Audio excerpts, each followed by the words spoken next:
Hi, everybody, and welcome to another edition of GLP's 10 out of 10. And today we have with us lighting designer Eric Cathcart. Eric grew up in Missouri, and after finding his way into the world of entertainment lighting, he spent 15 years working for some of the best lighting production companies in the world. Now based in Kansas City, Eric runs Big Time Lighting Design, LLC, initially formed solely as a lighting design firm, but now Big Time is a fully fledged production design firm that also offers control system rentals for both media and lighting control. Eric has toured extensively and has been the lighting director and lighting designer for a number of concert touring acts, including Olivia Newton-John, LCD Soundsystem, The Darkness, Thievery Corporation, Chris Stapleton, Silversun Pickups, and the Black Keys, to name just a few. Welcome, Eric Cathcart. Well, thank you for having me. How are you? I'm doing well. You know, here we are, day 390,700 of no concerts, I believe. That's right. It's dragging, but it seems like, you know, we may be just turning a corner slightly, and things are starting to look up. Yeah, either spring has sprung or it's concert season or something. I don't know, but things are feeling much better. Great. That's great when, you know, around so many parts of the country, all the snow is melting, like, and as you say, the spring flowers are coming up, and it puts a smile on everybody's face. So thanks for joining us today. We have our 10 questions to pose to you. So all right. So here we go with the first one. And that takes us back to, you know, the beginning of your career. And that is, what was your first show as a designer? The first show as a designer, I don't know that we can actually call it a designer. The first tour I was on was Asleep at the Wheel, and I was more of the lighting guy and the drum tech and the driver. Right. One of those. Yeah. One of those. Yeah. Do everything. So desperate to get out on the road, and then I'm like, yeah, I'll do that. Absolutely. Right. I'll do that. Sure. Yeah. Oh, and you know, I as well. Yeah, exactly.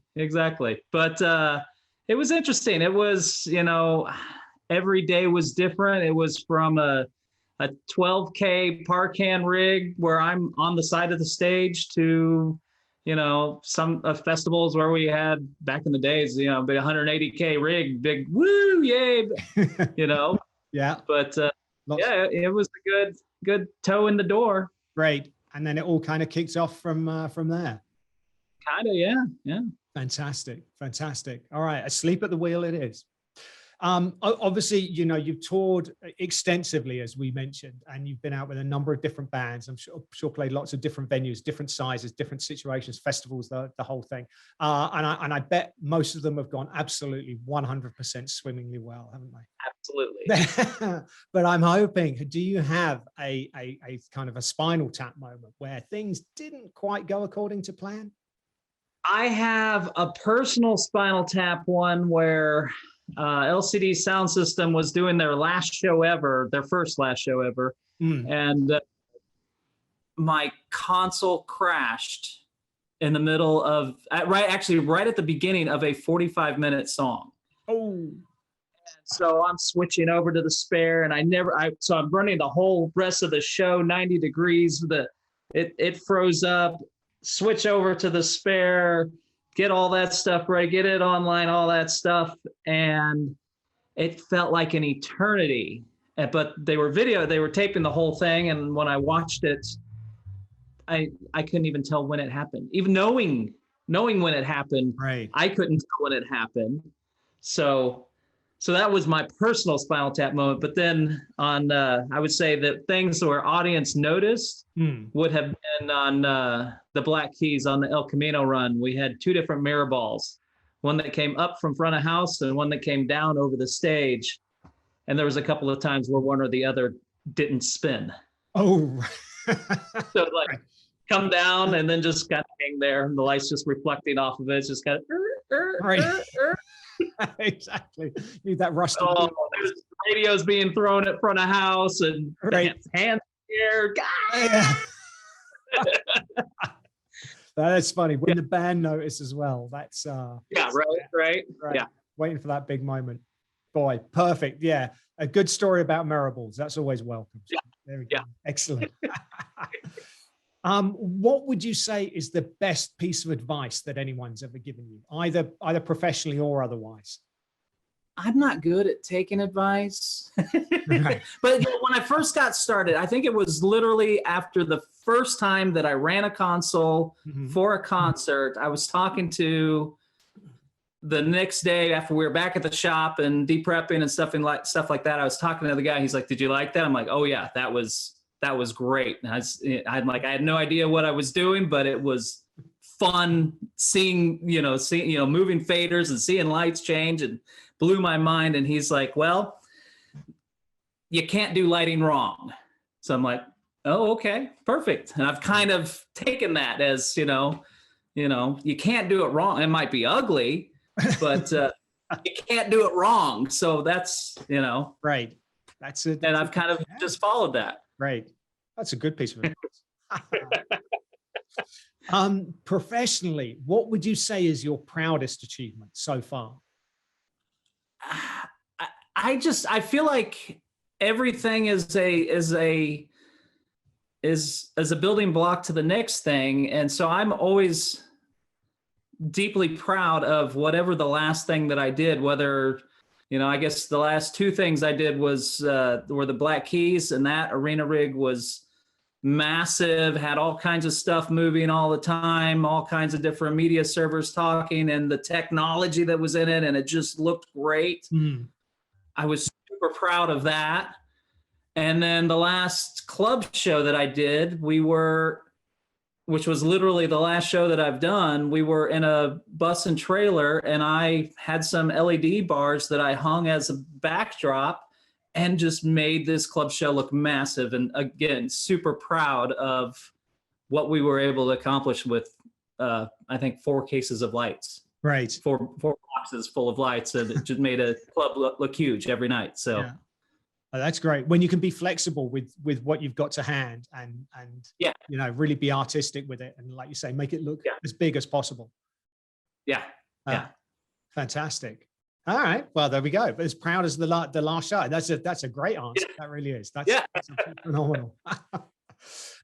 So obviously we've been in the different stages of lockdown and all the rest of it. But normally when in our normal life, when you are out on the road and you get some time at home, what do you normally do in your downtime?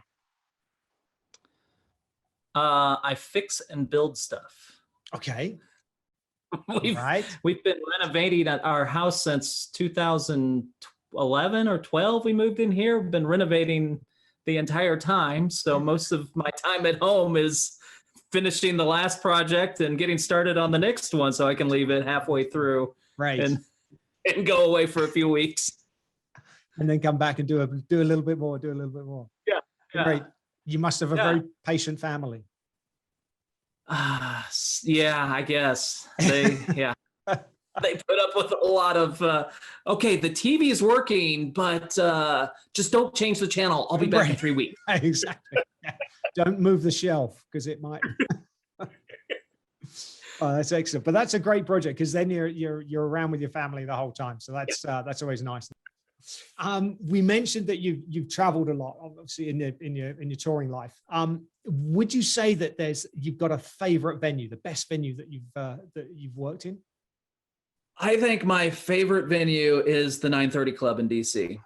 Okay. I've been to it quite a bit. It's everybody's nice. They're constantly maintaining the lighting rig, updating it, keeping everything good. There's so many places. There are so many good places out there, but just something about the 930 Club. I love when I see that on the schedule. I'm extremely excited. Right. It's going to be a good day. Yeah, exactly. Excellent. All right. The 930 Club in DC. Perfect. As we mentioned, we've been under various stages of lockdown. Now, musically, if you could only have one artist or one album that you could keep with you to listen to for an extended period of time, who or what would that be? I don't, when I was a kid, I had favorite bands that absolutely lived and died for. and then, the next one would be the same deal. And I just, there's so much music out there, and I cannot nail it down anymore. And I don't get to listen to music like I used to and get as involved with it as life has gone on, and, dealing with kids and work and, having to listen to, not having to, but getting to listen to a certain band all the time, know their music inside and out.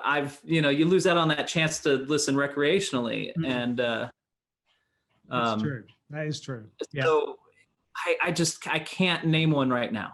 Who's on your playlist? Who comes up regularly? Wilco comes up quite a bit. Great. Excellent.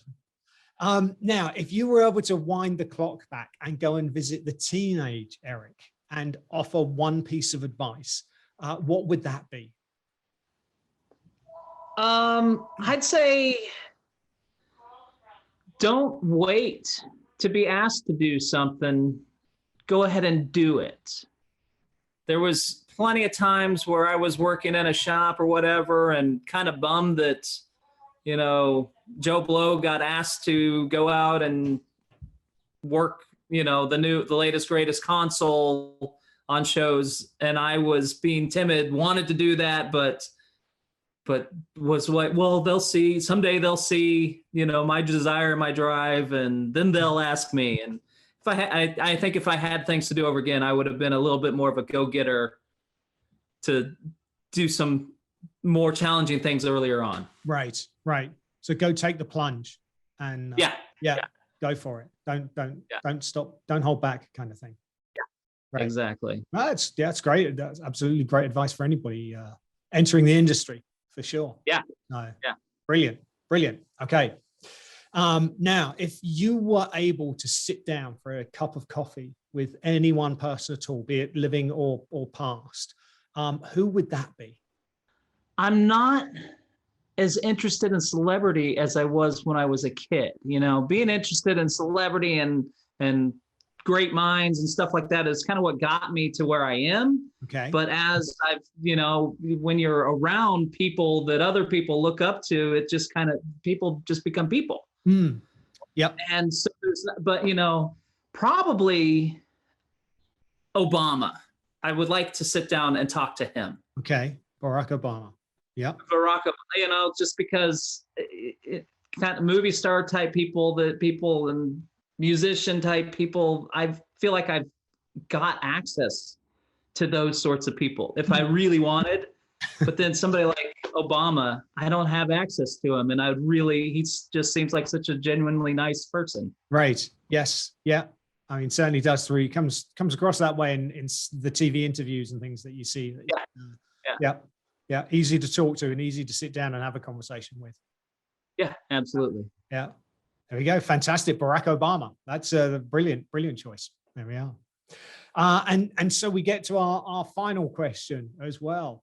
It all seems to fly by so quickly. So this is the great one. When we're done with the interview, your phone is going to ring and it's going to be Team USA. And they're going to call you up to compete for your nation in the Olympics. Now, it could be for the Summer Games or it could be for the Winter Games. But the question is, what's the sport they're going to call you up for? What would you like to have a go at? It would have to be snowboarding. Snowboarding, right? Okay, there we are. Yeah. Do you do that a lot? I've had times where I did. The last time I went, I realized how much weight I've put on over the years. Because it just knocked me out. We got to the end of the day and all the people, we're going for one more run. I'm like, I'll see you when you get back down here. I'm done for the day. I'll just sit here and watch you come down the slope. I'll be the cameraman. Yeah. But why not? Snowboarding, I mean, great. Absolutely phenomenally skillful when you see them doing the event, either the downhills or the stuff in the half pipe. It's always exciting to watch. Yeah. That's for sure. All right, then. There we go. Snowboarding it is. Awesome. Eric, thank you so much for finding some time for us for this. No, thank you. Obviously, I hope it's helped maybe give you a little break from some of those household projects for a short while. But it's been, it's really appreciated that you can find some time for this. So thank you very much. Thank you for having me. Of course, stay safe, and we look forward to catching up in person as soon as the opportunity arises. Absolutely. Indeed. All right. Take care. Thanks again, Eric. All right. You too, Mark. Thank you. Bye.